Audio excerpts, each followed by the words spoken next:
saya akan mulai kegiatan kita pada hari ini, yakni tentang pembelajaran berdiferensiasi dan kompetensi sosial emosional. Adapun tujuan pembelajaran hari ini yaitu saya ingin mensosialisasikan materi yang telah saya pelajari di modul 2.1, yaitu tentang pembelajaran berdiferensiasi, dan modul 2.2 yaitu tentang pembelajaran sosial emosional. Bagaimanakah seorang guru dapat mengelola kelas dan memenuhi kebutuhan belajar murid-muridnya yang berbeda-beda? Apakah yang selama ini kita lakukan, Bapak Ibu? Apakah kita sudah memperlakukan murid kita sesuai kebutuhannya? Belum ya.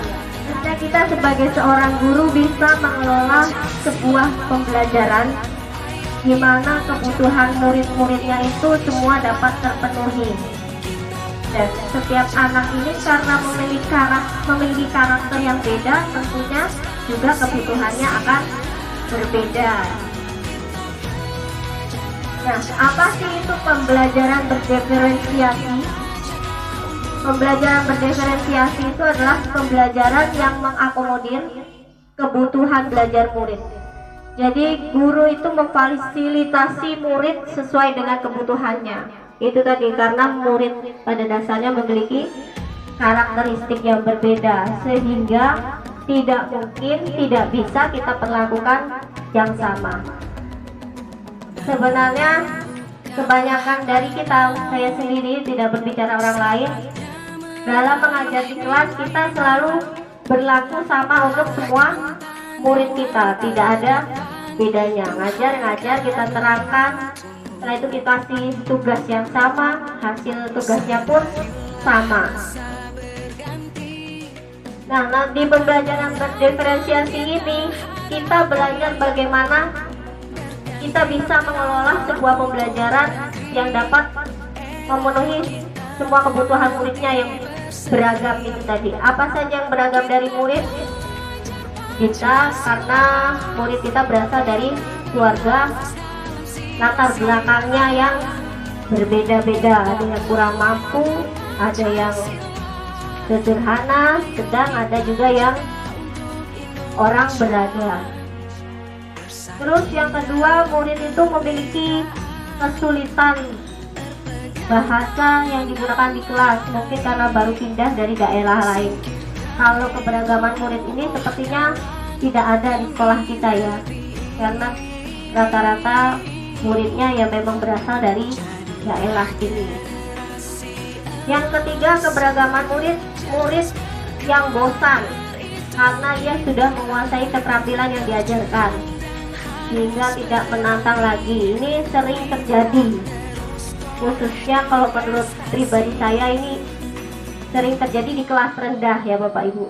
Misalnya anak sudah bisa membaca, disuruh baca aja kerjaannya, sudah ngitung 1 sampai 10 suruh ngitung, itu sebenarnya kan dia udah bosan, dia nggak menantang lagi itu pembelajaran.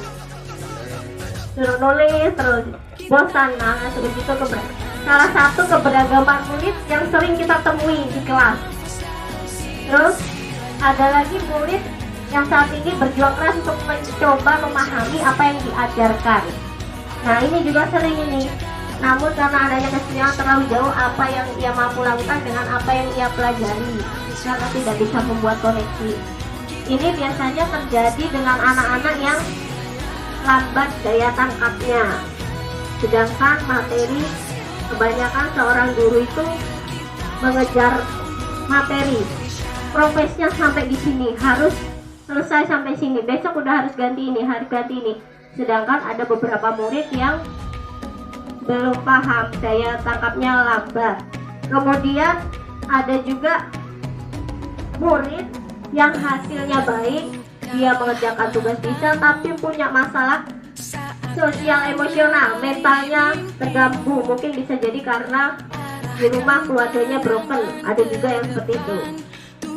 Keberagaman selanjutnya, murid kita memiliki minat yang besar terhadap bidang tertentu. Ini sudah jelas ya, apalagi murid kita jumlahnya lumayan banyak, tentunya minatnya pun berbeda-beda.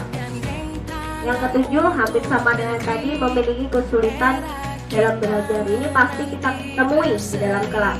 Setiap kelas pasti ada murid yang kesulitan belajar. Bagaimana kita memberi layanan kebutuhan murid agar semua murid kita bisa berhasil dan sukses dalam pembelajaran. Kemudian bersikap adil itu bukan berarti menyamaratakan kebutuhan kepada semua murid, perlakuannya sama. Adil itu bukan berarti sama. Setiap murid memiliki pola belajarnya sendiri. Praktik pembelajaran perlu ditelaah efektivitasnya. Kemudian guru kita merupakan kunci keberhasilan dalam pengembangan program pembelajaran di murid. Guru juga membutuhkan dukungan dari komunitas yang lebih besar. Artinya, untuk menciptakan keberhasilan murid, guru tidak mungkin dapat berjuang sendiri. Tentu melibatkan komunitas yang lebih besar, terutama komunitas keluarga juga sangat berpengaruh terhadap keberhasilan seorang murid atau anak tersebut. Faktanya, murid kita memiliki karakteristik yang beragam, punya keunikan sendiri, kekuatan sendiri, kebutuhan belajar yang berbeda-beda. Tentunya dengan ada fakta ini, kita perlu meresponnya. Karena kenapa? Kalau enggak, tentunya ada yang namanya learning gap. Apa itu learning gap?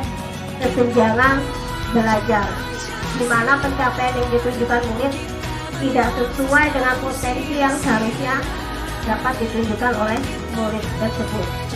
Nah, salah satu caranya untuk merespon keberagaman murid tersebut dan kebutuhan murid tersebut yaitu dengan cara pembelajaran diferensiasi. Bagaimana kita dapat melakukan pembelajaran berdiferensiasi? Tentunya kita harus mengetahui dulu kebutuhan belajar murid. Kebutuhan belajar murid itu ada 3 aspek menurut Tomlinson. Yang pertama, kesiapan belajarnya. Yang kedua, minat muridnya. Yang ketiga, profil belajarnya. Sebelum bagaimana cara kita mengetahui aspek tersebut, bisa kita lakukan dengan cara memetakan. Bisa melalui survei atau angket. Kita bisa tentukan profil belajarnya, gaya belajar murid itu kan ada berbeda-beda. Apa saja Bapak Ibu gaya belajar murid? Ada yang visual, dia lebih senang dengan melihat. Ada yang auditori, dia lebih senang dengan mendengar. Ada juga yang kinestetik, dia lebih suka dengan bergerak. Kalau kita temukan anak yang sering jalan-jalan, itu mungkin dia gaya belajarnya kinestetik, dia lebih senang bergerak ke sana kemari. Ada juga yang audiovisual.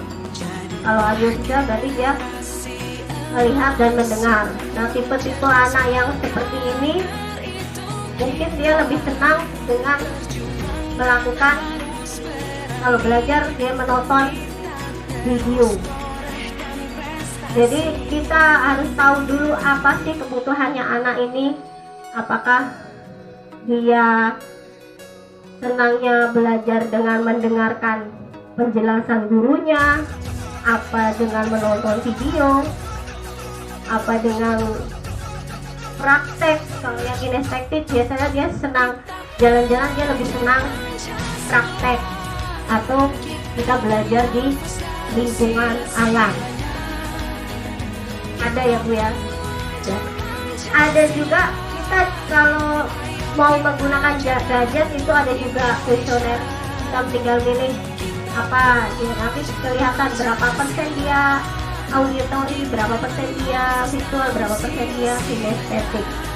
Dari situ kita bisa melihat bagaimana cara kita nanti untuk menerapkan pembelajaran di kelas. Berdiferensiasi ini bukan berarti kita walaupun di situ dikatakan tadi adil, bukan berarti memperlakukan yang sama sesuai kebutuhannya, berarti kita harus perlakuan beda. Jadi kalau yang saya bayangkan di awal dulu, alangkah ribetnya, masa kita sudah nayangkan video, nanti ada lagi yang visual, gimana caranya kita ini kan. Saya pertama yang ada di benak saya seperti itu, Bapak Ibu seperti itu tidak? Bagaimana? Tapi sebenarnya tidak harus seperti itu. Diferensiasi sendiri itu ada 3 jenis. Yang pertama diferensiasi konten. Kalau konten berarti kaitannya dengan bahan yang kita siapkan, sumbernya. Berarti kalau kita melakukan diferensiasi konten, sumber yang kita gunakan tidak satu. Misalnya kita mengajar menggunakan video, terus buku bacaan, terus ada yang rekaman, itu sudah termasuk konten. Lebih dari satu itu sudah termasuk konten. Yang kedua proses. Nah ini ya proses yang agak, berarti kegiatan yang kita lakukan itu bermacam-macam. Seperti ya kalau kita ngajar di kelas ya sebenarnya secara tidak langsung kalau kita pahami bisa jadi sudah masuk dari ketiga diferensiasi ini. Kalau proses berarti dalam kegiatan itu kita bisa ada mengamati video, terus kemudian mempraktekkan, melakukan percobaan, kemudian kita membuat hasil, mengerjakan tugas, itu sudah termasuk diferensiasi proses. Yang ketiga diferensiasi produk. Produk mungkin bisa jadi ini masih jarang kita lakukan, tapi malah sebenarnya menurut saya yang paling mudah. Diferensiasi produk itu berarti artinya hasil anak yang berbeda sesuai dengan minatnya, kemampuannya. Sebagai contoh misalnya ada materi pidato, materinya temanya nih tentang pidato, anak disuruh buat pidato. Kita nggak tentukan tema, silahkan kalian buat pidato sesuai dengan minat kalian. Itu sudah termasuk produk. Misalnya lagi ada kerajinan, buat kerajinan dari tanah liat, kita nggak usah tentukan, nggak usah kita tentukan bikin asbak, semua asbak. Ini enggak. Kalau kita mau bikin diferensiasi produk, buat karya dari tanah liat, nanti di situ banyak beragam hasil anak berbeda-beda, itu namanya diferensiasi produk. Bisa dipahami ya kalau 3 ini ya. Sebenarnya kalau kita mau menjalankan ini mudah. Kemudian kita ke pembelajaran sosial dan emosional. Pembelajaran sosial dan emosional ini biasa disingkat dengan ESE. Kalau kompetensinya hingga depannya diganti KSE. Apa itu pembelajaran sosial dan emosional? Yaitu pembelajaran yang dilakukan secara kolaboratif oleh seluruh komunitas sekolah.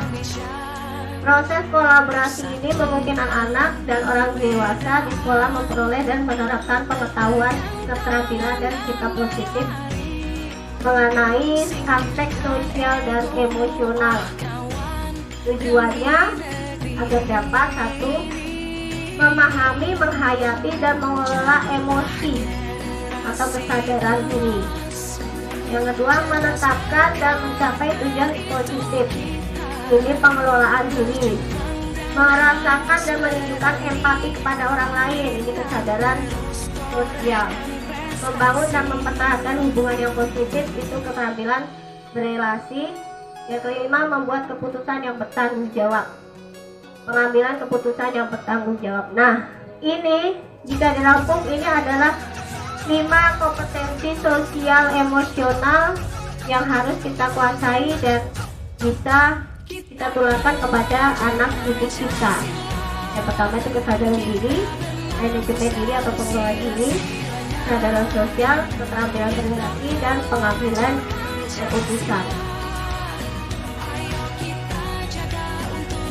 Kerangka PSE dari peningkatan 5 KSE nanti tentunya akan meningkatkan perilaku positif. Jika sudah meningkatkan perilaku positif, tentunya kita kembali lagi ke budaya positif. Kemudian lingkungan belajar yang sportif, pengurangan perilaku negatif, peningkatan sikap dan pada diri sendiri, respek, toleransi terhadap orang lain dan lingkungan sekolah, sehingga dapat meningkatkan performa akademik siswa.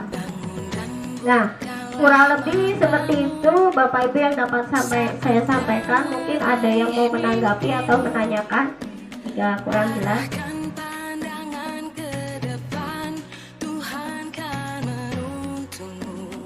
Terima kasih.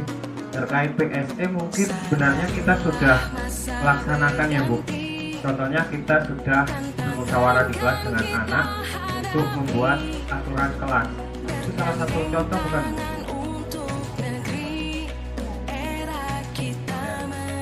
Itu sudah kita lakukan, tapi secara tidak sadar bahwa itu adalah PSE ya Pak Bu.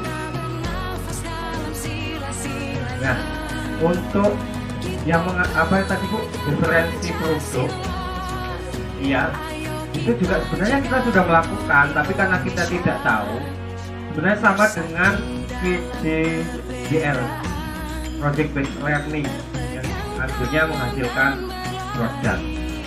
Mungkin itu saja. Terima kasih. Assalamualaikum warahmatullahi wabarakatuh. Benar sekali kalau ya Pak Tatang, kita baik itu diferensiasi maupun pembelajaran sosial emosional secara tidak langsung kita sebenarnya sudah sering melakukan di kelas, cuma kita nggak tahu itu namanya apa gitu ya. Termasuk saya juga seperti seperti itu, kalau itu udah gitu, ketika belajar materi ini kayak gitu, ya udah gitu. Terus diferensiasi produk, bedanya kalau dengan PBCL dia kan project, kita melakukan percobaan dan ada hasilnya ya. Adanya, coba kalau di PBCL itu kan terkadang hasilnya sama. Kalau diferensiasi produk itu nggak ada bedanya. Itu kalau produk itu pasti beda sesuai dengan kemampuan siswa atau minat anak. Untuk KSE atau PSE itu bisa untuk mengontrol emosi kita, bisa juga kita lakukan di kelas dengan namanya stop. Stop itu kita bersama-sama anak untuk biar nggak emosi Pak. Sedikit, terus kita tarik napas, ada ilmunya seperti tarik napas. Ketika kita emosi dengan anak, ada itu tekniknya, namanya teknik stop, tarik napas biar menurunkan emosi kita. Ada juga mindfulness. Kalau mindfulness kita biasanya kalau di kepramukaan sejenis renungan, bisa juga diterapkan di kelas. Mungkin ini yang jarang kita terapkan kalau menurut saya, itu mindfulness dengan teknik stop. Ada lagi yang mau menanggapi, bertanya atau menambahkan? Dirasa cukup. Mudah-mudahan apa yang saya sampaikan dapat bermanfaat bagi kita semua dan kedepannya bisa kita terapkan dalam kegiatan pembelajaran kita sehari-hari di kelas. Saya akhiri, apabila ada yang salah kata saya mohon maaf. Saya akhiri. Wassalamualaikum warahmatullahi wabarakatuh.